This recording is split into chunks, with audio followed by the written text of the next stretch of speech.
All right. G'day everyone, and welcome to day 4 of quarantine. Um, it's been an interesting couple of days. We've spoken about we've spoken about the food. We've spoken about the room that you get when you get here. And then on the first day, I think I was pretty out of it, so I didn't really speak about anything. Uh, I've still not recovered from the jet lag and from the time distance. My rhythm's still kind of off, but it is getting better. I know some of the guys around me have settled into their rhythms, which is fantastic. But at the same time, it could take a week or anything.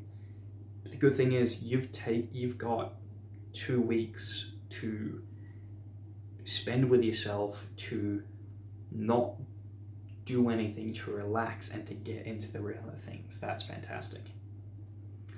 And speaking about getting into the rhythm of things, I thought today would be a nice day to talk about things you can do when you're bored. So, quarantine is somewhat of a boring experience. That's just the nature of it. And it's going to change depending on where you are, depending on who you are, what you enjoy doing. So I think here are some great tips.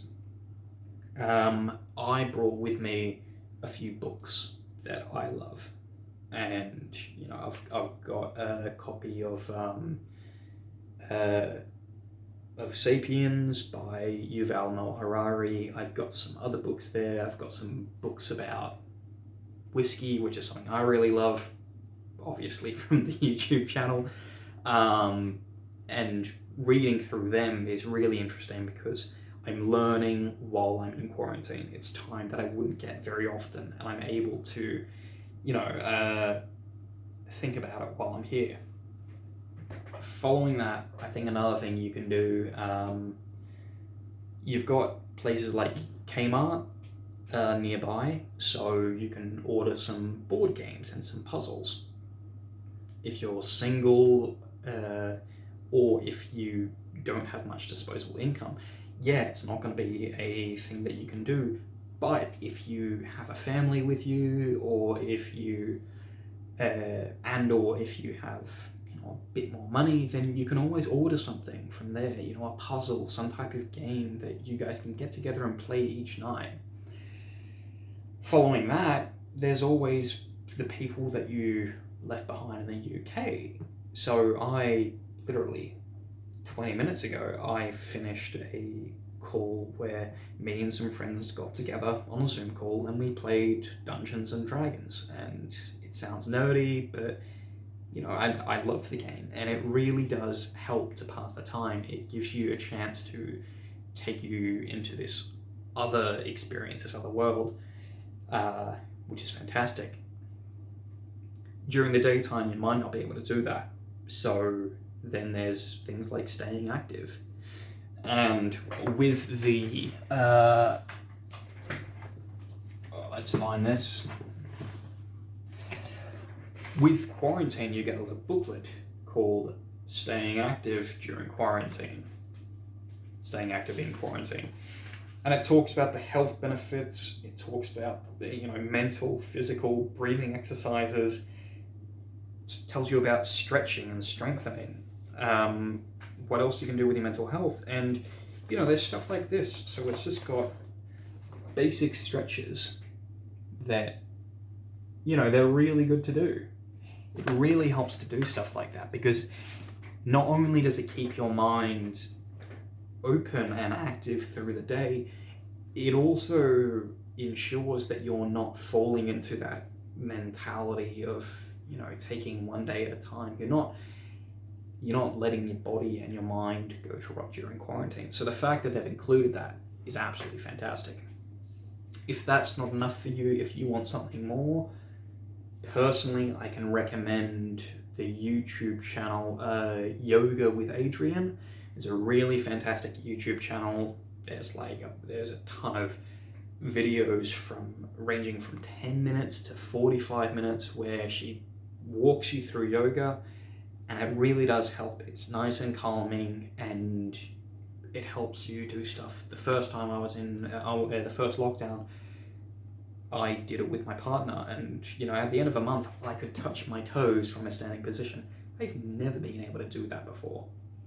I can't do it now because I dropped it, but it's something that I've taken back up, and it's really enjoyable. It's really nice. If you're more into resistance training, obviously there's a bunch of apps you can download, but there's also the YouTube channel Calisthenics. I think it's just called Calisthenics Pro or something, where they talk about different types of resistance training. So they'll walk you through different types of push-ups, of pull-ups, of dips, of different planks you can do. All these different things which you can do in your room or on the veranda. And it means that you're going to be strengthening your body, you're going to be keeping yourself busy, you're going to be helping your mind, and you're going to be increasing endorphins. And it's a really great thing to do. What else? Yeah, books, all that. In terms, if you're not much of a reader, you've got the TV there, and that's fantastic. You've got everything, every channel that Northern Territory gets. You could sign up for Stan, which is $10 Australian a month to sign up for Stan, and you get a ton of stuff. It's basically like Australian Netflix, I guess. You also get Netflix here, so you could just get Netflix instead. But I also brought with me, I brought a hard drive with me. I've had this for years, but they don't cost a lot of money. They're quite cheap, so you could pick one of these up, fill it with all your favorite movies and TV shows, and these things, this is, it doesn't tell me, but this is a couple of 100 gigabytes. And it holds, if I would, it would hold like 20 days worth of viewing material. So if you're not into exercising, if you're not into reading, if you're not into anything like that, if you're not into games, you can get yourself one of them and bring yourself a laptop. There you go. You've got everything you need to just sit down and veg out for 2 weeks straight. And that's completely up to you. No one is judging you here in quarantine. Everyone knows that this is a really tough time for all of us. We here at Howard Springs are luckier than everyone else because we have the veranda, we have the opportunity to go outside. We can get some sun. Other people are not that lucky. And then in terms of everything else, also in terms of entertainment, when we got here, they said it's rural Northern Territory's internet. It's actually fine. I've not encountered a whole lot of problems. Things like streaming are all good. If you're attempting to do heavy duty work calls, you'd want to bring a dongle, you'd want to bring something to, do a Wi-Fi hotspot, give yourself your own private internet. But if you're just looking to stream stuff, then you can do that on the Wi-Fi that Howard Springs has for you. It's absolutely fine. And it all just works out. But yeah, that's kind of it for today. It's a bit longer than the other ones. It's all one take. I've not cut anything together.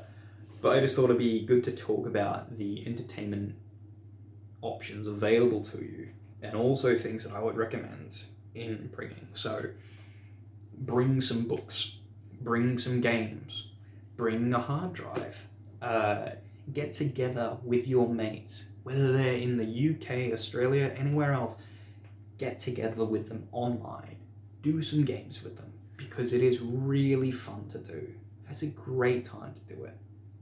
And if you're not into any of that, you have all of Netflix available to you where you can just veg out. We're not going to judge you. If you want to keep fit, you've got exercises galore, you've got a huge space for it, it's all good.